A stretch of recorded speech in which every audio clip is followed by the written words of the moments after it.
오늘은 공정과 은혜입니다. 한번 따라합니다. 공정과 은혜. 공정과 은혜. 좀 어려운 내용일 수도 있는데 여러분 이 내용을 통해서 한번 또 하나님이 우리 이 시대 속에서 이 불공정이 굉장히 가득한 이 시대 속에서 무엇을 말씀하실지 이 말씀을 통해서 답을 얻고 돌아갈 수 있기를 바랍니다. 우리 시대의 화두는 단연코 공정입니다. 공정이에요. 대학 입시에 있어서도 공정성이 담보되어야 합니다. 취업에 있어서도 무엇보다도 그 절차가 대단히 매우 공정해야 해요. 여러분 사업을 하시는 분들도 사업을 할 때에도 기회가 공정하게 주어져야 하겠죠. 대기업에게만 기회가 주어지고 소상공인들에게는 기회가 주어지지 않으면 안 되겠죠. 또 직장 생활에서 겪게 되는 승진에 있어서도 어떤 공정한 룰에 의해서 행해져야만 할 거예요. 그러게 요즘 국가의 역할 가운데 하나는 바로 이 공정한 사회를 만드는데 초석을 다지는 것이라 할 수 있습니다. 그렇습니다. 공정은 이제 더 이상 스포츠 영역에서만 일어나는 게 아니에요. 예로부터 여러분 공정 굉장히 중요하다라고 여겨왔지만 지금까지는 우리가 스포츠에서 굉장히 공정이 중요하다 그렇게 생각을 해왔지만 다른 영역에서는 그냥 넘어가는 경우들이 굉장히 많았습니다. 그러나 지금은 이제 우리 사회 전반, 즉 정치, 경제, 사회, 문화, 교육, 언론, 종교 등에서도 요구되는 이 시대의 요구이기도 해요. 시대가 여러분 그걸 요구합니다. 공정성이 굉장히 중요해졌어요. 차별받는 것을 원치 않습니다. 그런데 지극히 당연하게 여겨지는 이러한 공정이 우리 사회에서 작동되지 않기 때문에 제대로 작동되지 않기 때문에 많은 사람들이 지금 분노를 표출하고 있어요. 분노하고 있죠. 그렇다면 공정은 무슨 의미일까요? 어떤 의미입니까? 한자 그대로 공정은 공평하고 정당함을 말합니다. 공평하고 정당한 것이 바로 이 공정이에요. 쉽게 설명을 하면 누구에게나 출발선이 같아야 돼. 누구에게나. 여러분 우리가 100m 경주를 할 때 어떤 사람은 20m 앞에서 뛰고 어떤 사람은 30m 앞에서 뛴다. 이게 공정한 게임이 될까요? 그렇지 않죠. 출발선이 같아야 해요. 즉 어떤 특혜를 입는 사람이 없어야만 합니다. 예를 하나 들어보면 열심히 취업 준비를 해서 좋은 직장에 들어갈 수가 있겠죠. 노력한 만큼 결실을 거두어야 하겠죠. 그런데 나보다 취업 준비가 덜 된 친구가 있다고 칩시다. 토입 점수를 봐도 별로고 나보다 좀 약해요. 또 어떤 스펙에 있어서도 나보다 여러분들 좀 약해. 아직 여러분 덜 준비가 된 것 같아. 그런데 이 친구가 나는 떨어진 직장에 아버지의 백으로, 아버지의 배경으로 그 직장에 취업이 되었다. 여러분 어떻게 될까요? 바로 공정성이 담보되지 않은 것으로 여길 수가 있습니다. 왜냐하면 아버지의 배경이 없는 자들, 이들은 아버지의 배경이 있는 자들과 출발선이 다르기 때문입니다. 그렇다면 과연 어떻게 하면 이 세상이 보다 공정하게 되겠습니까? 여러분 세상에서 여러분 공정 굉장히 중요하게 여기는데 어떻게 하면 공정하게 될까요? 예로부터 많은 사람들이 고민해왔던 주제입니다.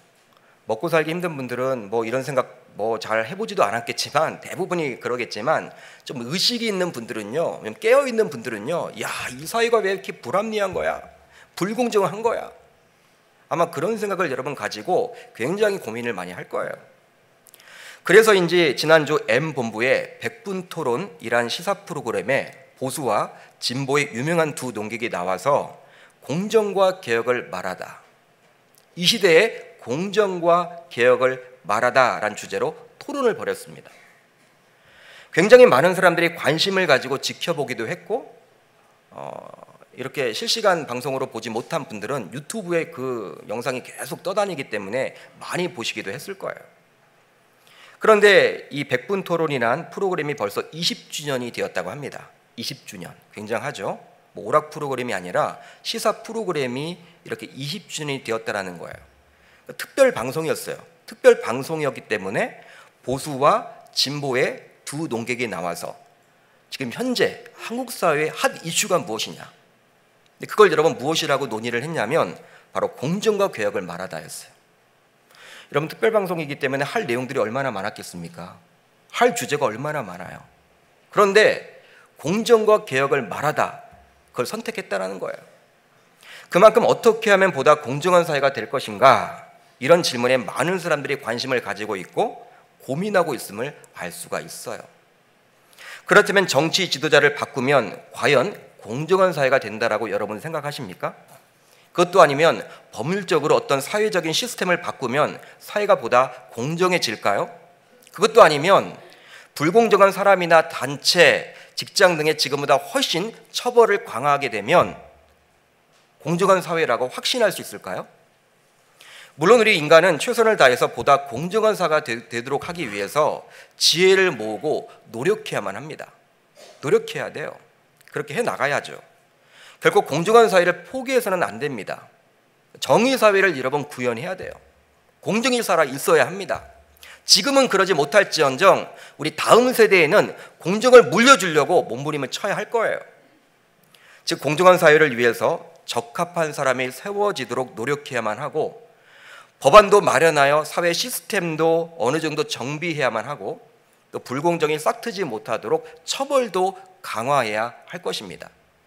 아마 여기에 앉아 계신 분들은요, 뭐 정치적인 성향이나 어떤 자신의 가치관이 다 다르더라도 아마 공정한 사회를 다 꿈꿀 거예요.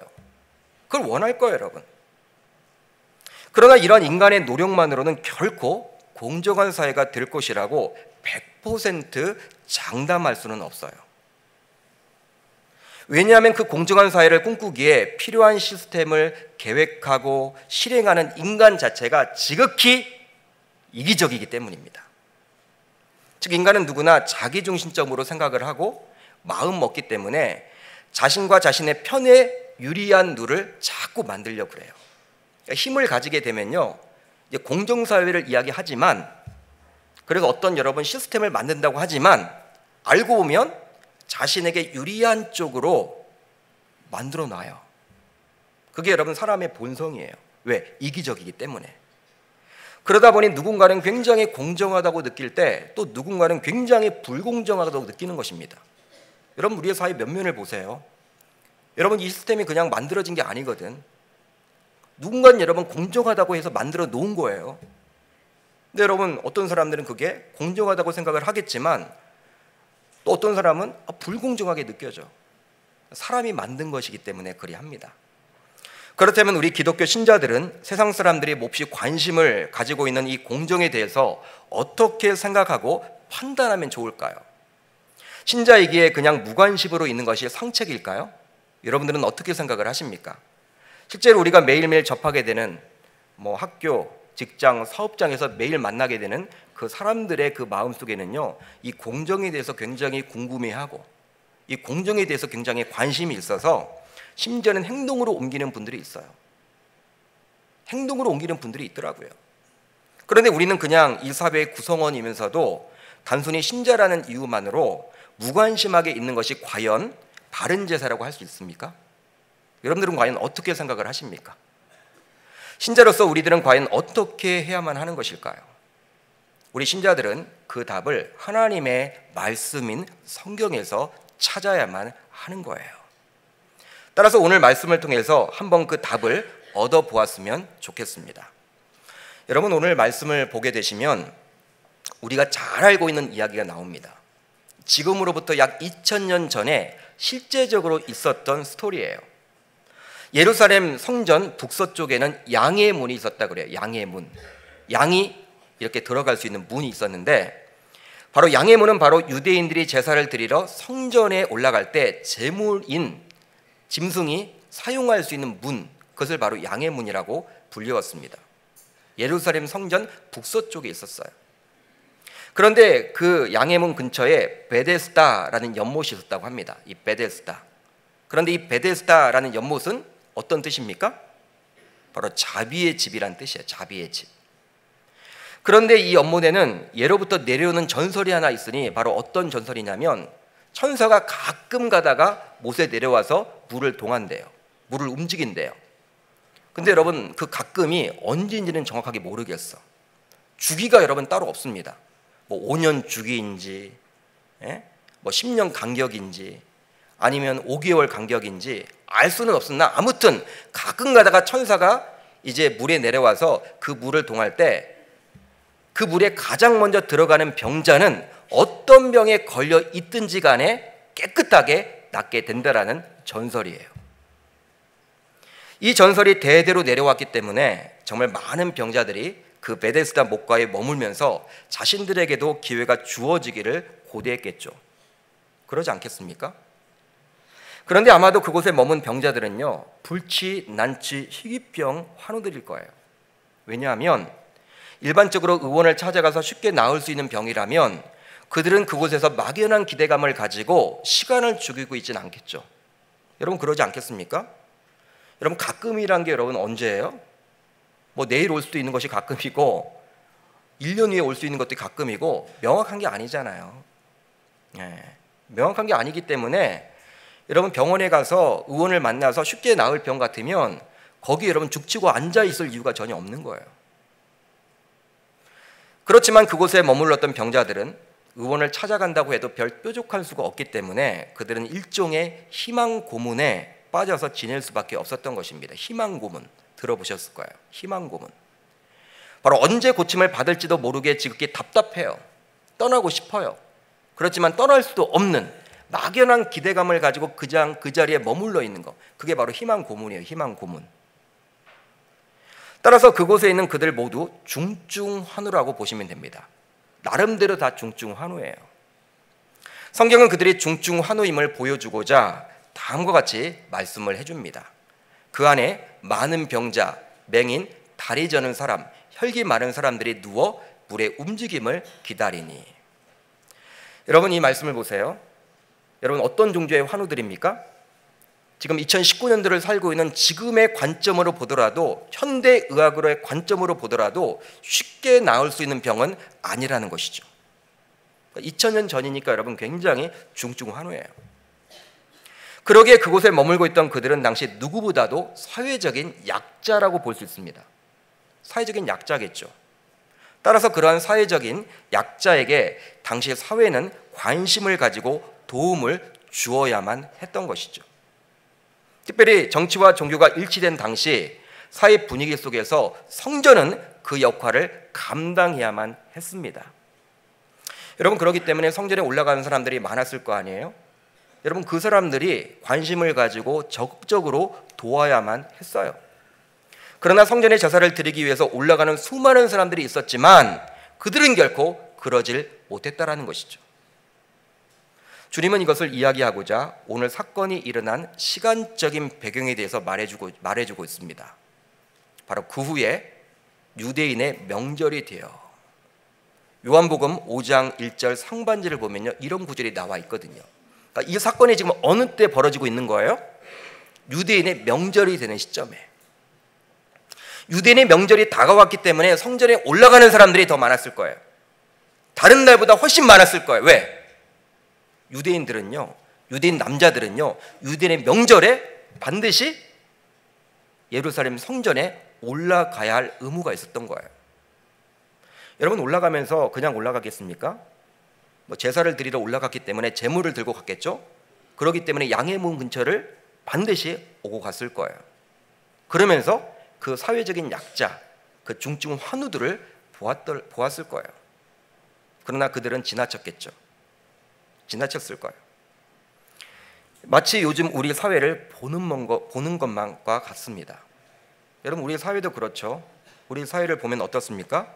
가진 자, 많이 배운 자, 힘 있는 자들이 가지지 못한 자, 배운 것이 없는 자, 약자들을 도와야 하는데 대부분은 관심 받기죠.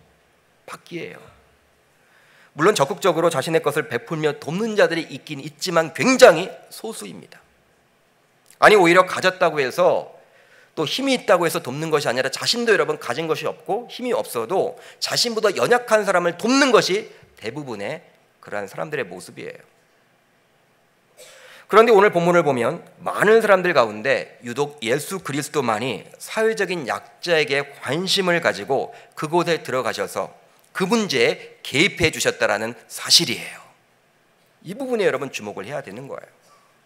따라서 세상은 사회적인 약자에 대해서 무관심하더라도, 별 관심이 없더라도, 이유를 대면서 여러분 별로 생각 자체가 없더라도 우리 신자들만큼은 예수 그리스도가 하셨듯이 사회적으로 소외받고 힘들어하는 그 약자들에게 관심을 가지고 적극적으로 그들을 도울 수 있어야 하는 거예요.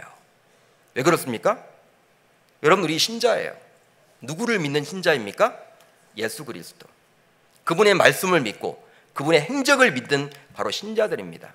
예수님이 그리 하셨기 때문에 이 사회는 사회적인 약자들에 대해서 별 관심이 없지만, 가진 자들이 더한다고 하지만, 우리 기독교 신자들만큼은 그 예수님의 그 행적을 따라서, 그 말씀에 따라서 우리는 그들에게 관심을 가지고 그들을 적극적으로 도울 수 있어야 하는 것입니다.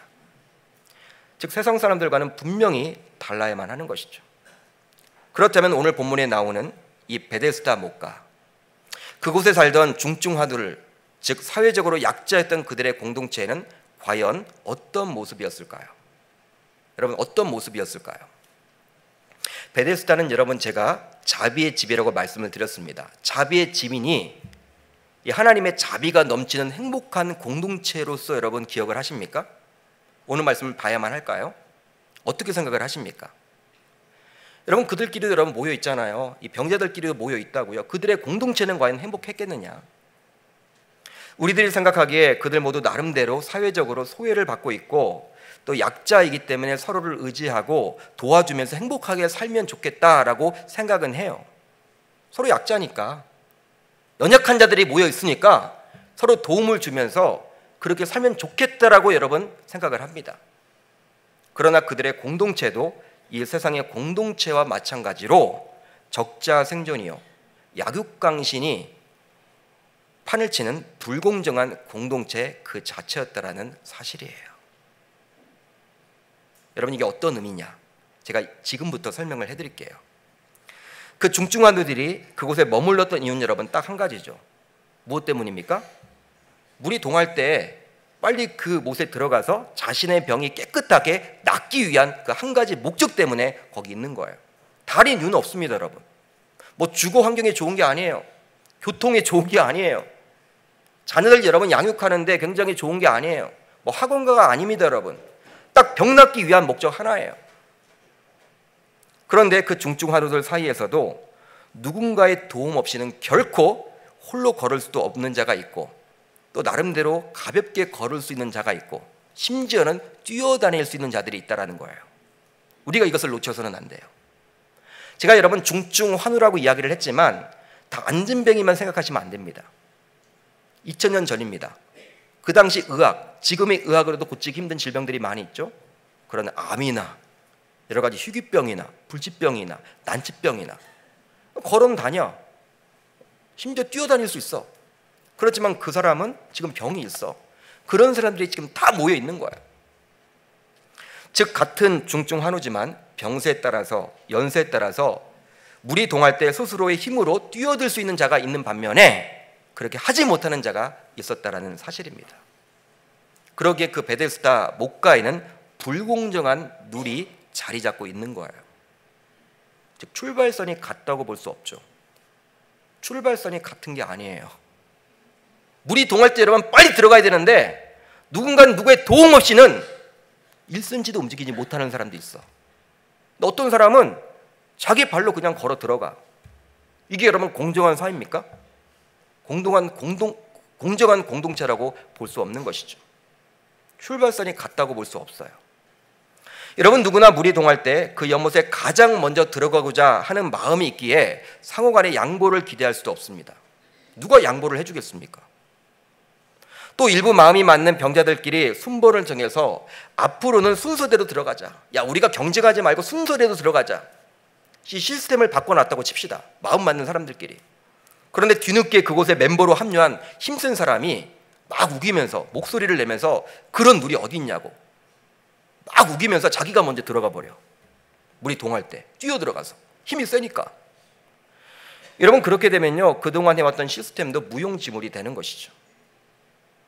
한마디로 불공정한 시스템이 자리 잡고 있었던 곳이 바로 이 아이러니하게도 베데스다, 이 자비의 집이었던 거예요.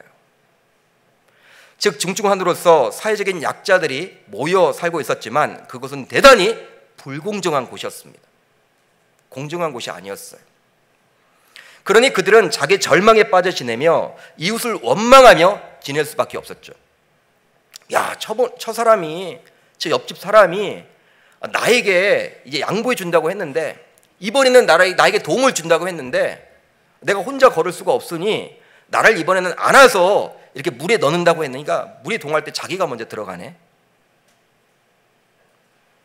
여러분, 사람들마다 이제 갈등이 생기는 것이고 절망감이 있는 것이고 또 이웃을 여러분 믿지 못하게 되는 그러한 구조로 변하는 거예요. 왜냐하면 물이 동할 때 가장 먼저 들어가는 한 사람만이 병이 나을 수 있는 구조이기에 서로 경쟁 관계가 될 수밖에 없는 것이죠. 어떻게 양보를 기대하겠습니까? 사람은 누구나 이기적인데 자신이 병이 여러분 낫는 게 중요하지. 그러기에 서로 감시하며 의심의 눈초리를 가지고 볼 수밖에 없었겠죠. 그러나 그곳을 떠날 수도 없는 형편이었습니다. 왜? 대안이 없기 때문에. 여러분, 이것은 마치 우리들의 인생과도 같다고 볼 수가 있어요. 저와 여러분들의 삶이라고 볼 수 있습니다. 직장이나 사업장이나 학교 등에서 만나게 되는 인간관계 속에서 서로를 믿을 수가 없죠. 여러분 직장 동료들 무조건 다 믿습니까? 그 친구를 여러분 떨어뜨려야지만 내가 승진되는데, 그런 현실이잖아요. 여러분 아이들이 왜 공부할 때 스트레스를 받습니까? 내 친구 걔는 떨어져야 하는데 나만 붙어야 하는데, 이런 논리가 있기 때문에 마음이 아픈 거예요. 서로를 믿을 수가 없고 오직 경쟁에서 살아남아야 하기에 항상 긴장하며 살아가야 할 구조가 바로 우리 직장과 사업장과 학교와 우리의 삶이잖아요. 그러나 이런 삶이 싫다고 해서 쉽게 그 현장을 떠날 수도 없는 것이 여러분 또 형편이에요. 먹고 사는 게 무엇인지. 목사님, 우리 직장은요 불공정한데 불공평한 게 너무나 많아요. 여러분, 이런 이야기는 해도 쉽게 여러분 직장 그만둘 수가 없잖아요. 먹고 살아야 하기 때문에. 이 38년 된 병자가 머물고 있었던 그 베데스다 연못이 바로 그리했다라는 거예요. 떠나고 싶어. 이건 말도 되지 않아. 나는 지금 걸어 다닐 수도 없는데 뛰어다니는 사람이 있으니까 다음에 물이 동할 때 그 사람이 먼저 들어갈 거 아닌가? 나는 몇 년을 기다려야 돼? 내 순번은 언제 오는 거야? 막 이런 부조리가 보이고 불합리가 보여도 쉽게 그곳을 떠날 수가 없어. 왜? 대안이 없으니까. 아마도 오늘 본문에 등장하는 38년 된 병자, 이 병자, 즉 지난 38년 동안 누군가의 도움 없이는 홀로 일어날 수도 없는 상태였기에 어떤 의미에서 그는 불공정한 공동체의 최대 피해자라고 볼 수 있습니다. 걷거나 뛰는 것은 고사하고 스스로 일어날 수도 없기에 우리 자신의 눈앞에서 동한다고 해도 스스로의 힘으로는요 들어갈 수가 없는 거예요. 얼마나 여러분 비참합니까? 여러분, 모든 사람들이 다 지금 잠자리에 들었어. 자신은 지금 눈을 떠 있는데 막 물이 동해. 자기가 들어가야 되는데 아무도 지금 보지 못했기 때문에 들어갈 수도 없어요. 이게 여러분 얼마나 비참합니까? 그 불공정한 공동체의 가장 큰 피해자라고 볼 수 있는 거예요. 그 길고 긴 38년 동안 수많은 사람들이 그곳을 오고 갔기에 그들에게서 양보도 기대해보고, 그들에게서 도움도 기대해보고, 그들에게서 합리적인 판단, 즉 물이 동할 때 순번대로 들어가도록 시스템의 변화도 기대해 보았을 거예요. 왜 그러지 않았겠습니까? 38년이 얼마나 긴 세월입니까? 그러나 막상 물이 동하게 되면 그런 양보와 도움과 변화에 대한 기대도 그냥 헛된 꿈으로 날아가는 거예요. 왜? 도와주겠다고 했던 사람이 약속을 지키겠습니까? 양보를 해주겠습니까? 어떤 시스템 변화? 그것만 믿고 있다가 끝나는 것이죠. 왜? 물이 동할 때 서로 들어가려고 하는 구조이기 때문에. 그렇다고 해서 그 사람을 마냥 탓할 수만은 없겠죠. 왜? 인간은 누구나 이기적인 존재이기 때문입니다. 여러분, 그렇지만 그곳이 소망 없는 불공정한 공동체였지만 그곳에 희망이 싹트고 있었어요. 그곳에 희망이 싹트고 있었습니다. 바로 우리 구주 예수 그리스도께서 그곳에 계셨고 문제에 적극 개입하셨기 때문입니다. 할렐루야. 예수님이 그곳에 계셨고 그 문제에 직접 개입하셨기 때문에 그 불공정한 시스템이 있는 그 공동체지만 희망이 싹트고 있었던 거예요. 어떤 분들은 그래요. 예수님의 개입 자체가 불공정한 거래요. 그분의 개입으로 불공정한 게임이 되었다라고 이야기하는 분들도 있습니다. 실제로 물이 동할 때 자신의 힘만으로 들어갈 수 있다라고 자신만만했던 병자들은 예수님의 개입 자체가 무척 깨름직하고 몹시 불편하고 불공정하다라고 여길지도 몰라요. 왜 내 힘으로 할 수 있는데, 내 두 발로 들어가면 되는데 왜 그분이 이 게임에 들어오는 거야? 왜 정상인이 이 게임에 있는 거야? 우리들은 다 중증 환자인데 이 게임의 룰을 바꾸려고 왜 있는 거지? 여러분, 불공정하다고 생각을 할 거예요. 그들 나름대로. 왜냐하면 그들은 소위 기득권을 가지고 있었기 때문에 예수님의 개입으로 자신들의 기득권을 놓칠 수도 있다라고 여겼기 때문이겠죠. 기득권, 자신이 두 발로 뛰어 들어갈 수가 있다라는 그 기득권. 그러나 그들이 기득권을 쥐고 있는 한 이 불공정한 게임은 끝나질 않습니다. 끝나질 않아요. 그러게 주님께서는 이 불공정한 게임의 가장 큰 희생자라고 볼 수 있는 이 38년 된 병자에게 의도적으로 접근하여 그를 만나 주십니다. 아마도 그는 죽을 때까지, 그 현장에서 죽을 때까지 그 불공정한 공동체에서 결코 치유를 받을 수 없는 사람의 대명사일 거예요. 그런데 주님께서는 38년 된 병자를 만나 치유해 주시면서 그동안 여겨왔던 방식과는 완전히 다른 방식으로 치유를 해주세요. 지금까지의 방식은 무엇이었습니까? 물이 동할 때 빨리 뛰어 들어가는 것. 38년 된 병자를 어떻게 해야 돼요? 안아서 빨리 여러분 물에 넣어줘야 돼. 지금까지의 방식이 그런 거였어. 예수님은 달라요. 그런 방식을 가지고 말하지 않습니다. 바로 말씀의 권세를 그를 치유해 주시죠. 일어나 내 자리를 들고 걸어가라.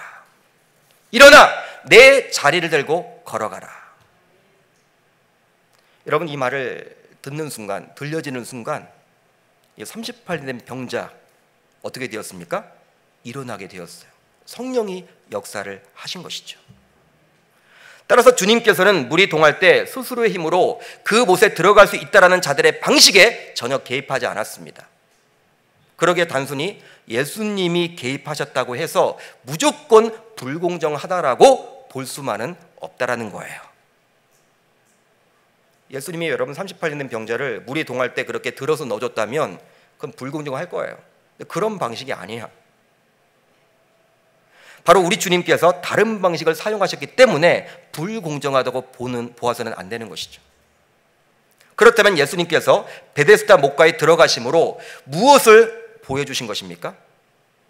저와 여러분들에게 무엇을 보여주고자 하는 거예요? 바로 인간 세상의 불공정이 공정으로 바뀌어지기 위해서는 오직 주님의 은혜로만 가능함을 보여주고자 함입니다. 실제로 38년 된 병자는 불공정한 공동체에서는 그 누구도 눈에 띄지 않았어요. 주목받지 못했던 사람이었어요. 그러나 오직 주님께서는 38년 된 병자가 누워있는 것을 주목하십니다. 지금까지 38년 동안 그곳에 머물러 있었지만 마이너였고 아웃사이더였고 소외된 자였어요. 사람들이 관심을 받지 못했던 자가 바로 그였어요. 그렇지만 우리 주님은 그 많은 사람들 가운데 그 38년 된 병자에게만 주목하고 계신다라는 거예요. 즉 38년 된 병자는 주의 은혜를 경험하게 된 것입니다. 그곳에 정말 많은 병자들이 있었어요. 그렇다면 38년 된 병자가 뭔가 특별한 면이 있어서 예수님의 눈에 띈 것입니까? 뭔가 잘한 면이 있습니까, 여러분? 그렇지 않죠. 그렇지 않습니다. 이 불공정한 공동체에서도 아마도 내세울 것이 가장 없는 사람이 바로 그였을 거예요. 실제로 그는 예수님이 누구인지도 몰랐어요. 다른 여러분 이렇게 공간복음서나 사복음서를 보게 되면, 복음서를 보게 되면 예수님에게 믿음을 가지고 다가온 사람들이 그 믿음을 보고 우리 주님이 고쳐주시잖아요. 근데 오늘 말씀은 좀 달라요. 이 사람은 믿음 자체가 없어. 예수님이 누구인지도 전혀 몰라. 예수님에 대해서 지금 어떻게 부르고 있습니까? 호칭 자체가 여러분 어떻게 나와 있어요?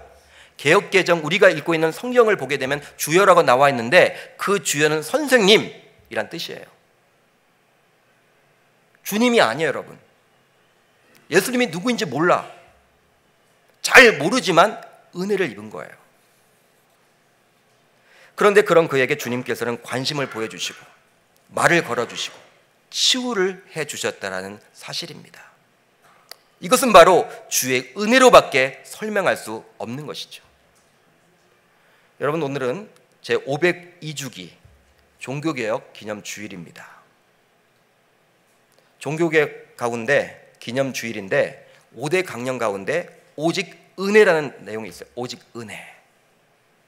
솔라 그라티아. 오직 은혜. 솔라 그라티아.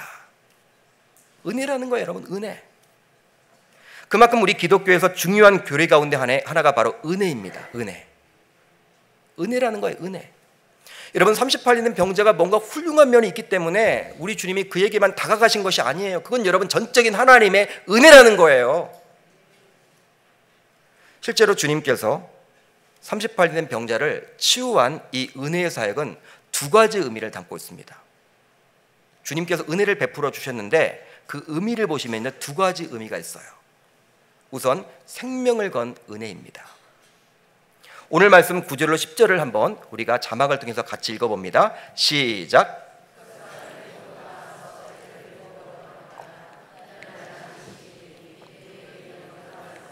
안식일인데 내가 자리를 들고 거는 것이 옳지 아니하니라. 이날은 안식일이니. 성경은 여러분 이것을 강조하고 있습니다. 여러분, 38년 된 병자가 언제 치유받았느냐 별로 중요하지 않을 것처럼 우리는 생각이 되어지지만 성경 저자는 의도적으로 안식일날 이런 치유 역사가 나타났다고 보고 있어요. 여러분, 이제 38년 된 병자는 고침을 받고 어땠을까요?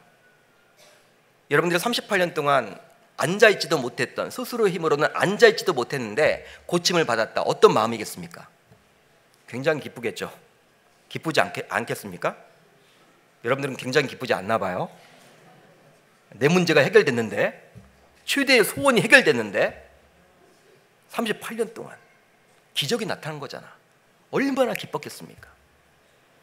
그리고 그 광경을 옆에서 지켜본 많은 사람들도 그런 기적을 직접 목격했기 때문에 굉장히 흥분한 상태겠죠. 야, 기적이 일어났나 봐. 대단하다. 저분이 누구야? 야, 그들 모두는 병고침, 즉 치유에 집중하고 있었어요. 그러나 당시 주류 유대인들은 병고침보다도 안식일에 이런 치유의 역사가 나타났다라는 그 안식일에 집중을 합니다. 그러지 않겠습니까? 왜? 유대 율법을 보게 되면 율법 조항 그 문자 그대로 해석을 하면 안식일 날은 일하면 안 돼. 심지어는 병도 고치면 안 돼. 왜? 안식일이 중요하니까. 하나님 중심이 해야 되는데. 예? 그런 논리예요, 여러분. 그러니까 유대 율법을 그냥 조항 그대로 지키는 거예요. 의미를 해석하지 않고. 만약에 안식일에 병자를 고치게 되면 안식일 규정을 의도적으로 어겼다라고 오해를 받아서 많은 수모와 핍박을 받아야만 했고요. 심지어는 생명의 위험까지도 받을 수가 있었던 거예요. 여러분, 안식일에 이 병 고치는 게 여러분 지금은 뭐 당연하게 여기고 굉장히 여러분 그렇게 우린 자유하지만 얼마나 우리는 자유합니까? 주일날. 근데 유대인들은 그러지 않았다라는 거예요. 어떻게 그런 일이 있어? 다른 사람들은 지금 치유의 역사에만 여러분 집중하고 있는데 이분들은 지금 안식일 조항에만 지금 이렇게 매달리고 있는 거예요. 주류 사회가 그랬습니다. 마찬가지로 예수님께서는 생명을 내걸고 저와 여러분들에게도 찾아와 주셨습니다. 불공정한 사회 속에서 주님께서는 매우 힘겨워하며 소망 없이 하루하루를 살아갔던 38년 된 병자에게만 생명을 걸고 은혜를 베풀어 주신 것이 아니라 이 시간 저와 여러분들에게도 동일하게 찾아와 주셨다라는 사실입니다. 이걸 믿으시길 바랍니다. 가장 불공정한 시스템에서 손해를 감내하며 힘들어했던 그에게 찾아오셨듯이 여러분 직장 생활을 하시면서 또 사업을 하시면서 삶을 살아가시면서 어떤 부조리 때문에 어떤 불공정 때문에 이 마음이 아프고 힘들고 그렇다고 해서 쉽게 포기하지도 못하고 이 답답한 마음을 어떻게 해결할까?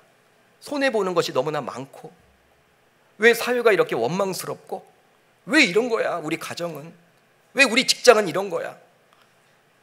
왜 우리 학교는 이런 거야? 왜 사회 시스템이 마음에 들지도 않고 억울한 여러분 면이 있는 분들이 있다면 38년 된 병자에게 우리 주님이 찾아와서 위로해 주셨듯이 이 시간 여러분들에게도 동일하게 위로자로 다가오실 줄 믿습니다.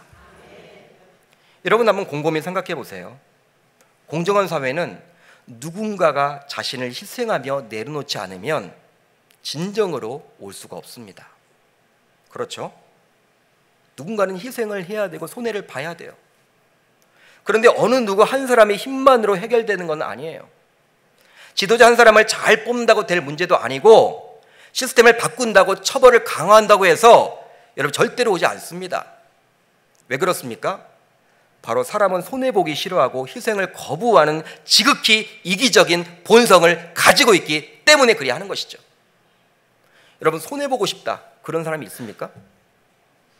여러분 정치인들도 우리가 보면 다 여러분 겉으로 말은 다 잘하잖아요. 손해를 안 보려고 해. 내년도 공천이 어떨까? 공천 못 받으면 어떡할까? 바른 소리 하는 사람이 거의 없어요. 싫어도 그냥 가는 거야. 사람들이 그래요. 싫어하기, 손해를 보기 싫어해요. 희생 보는 걸 싫어해요. 그런데 우리 주님은 어떻습니까? 우리 주님은 하나님이세요. 하나님이십니다. 완전한 분이십니다. 피조물 인간이 아니에요. 그럼에도 불구하고 스스로 십자가에서 죽으심으로 즉 생명을 건 은혜를 저와 여러분들에게 베풀어 주셨다라는 사실입니다. 이런 주님의 생명을 건 은혜는 자발적으로 희생을 한 것이고 또 손해를 감내하고 감수했기 때문에 이 세상의 불공정을 공정으로 바꿀 수 있는 유일한 방법임을 저와 여러분들은 꼭 기억하실 수 있기를 바랍니다. 여러분 거기에 있는 많은 사람들이 있지만 자신의 이익 앞에서는요 이 베데스다 목과 있는 많은 사람들이 아마 그 가운데서는 좀 이렇게 머리를 쓰고 불합리를 여러분 개혁하려고 하는 사람이 분명히 있었을 거예요.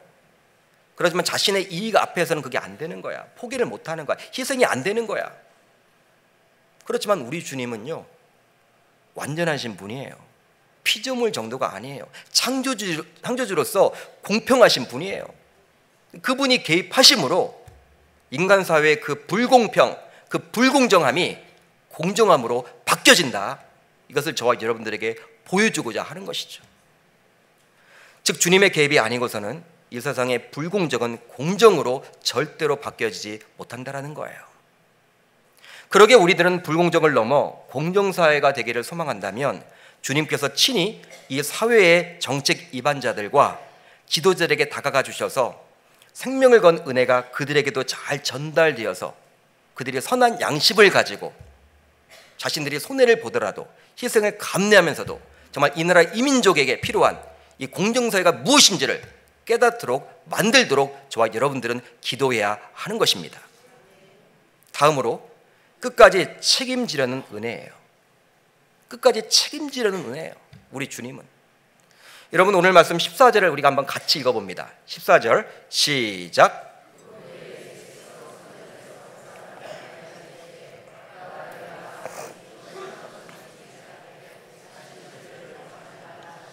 아멘.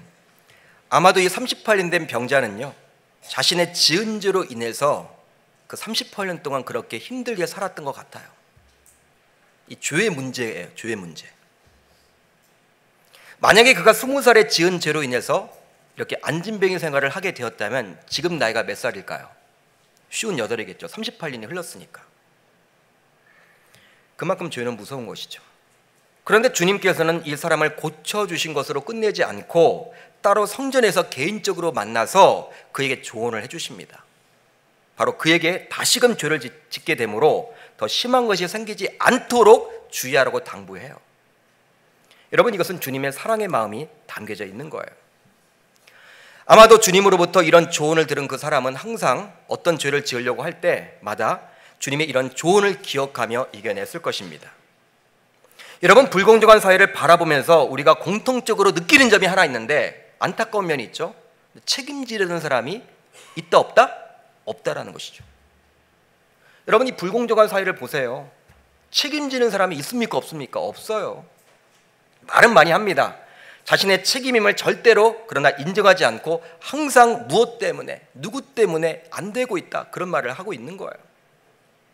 그러나 주님께서 베푼 은혜는 이런 우리 인간이 주는 잠시의 위안과는 다릅니다. 여러분 바로 주님께서는 38년 된 병자를 고쳐주셨고 그것으로 끝내지 않고 끝까지 그의 인생을 책임지고자 하는 그 마음을 가지고 있었다는 사실이에요. 책임지는 분이에요. 그렇습니다. 주님의 은혜는 끝까지 책임지는 은혜이기에 이 불공정한 사회를 공정한 사회로 바꿀 수 있는 유일한 해법이 됨을 저와 여러분들은 꼭 기억하실 수 있기를 바라요.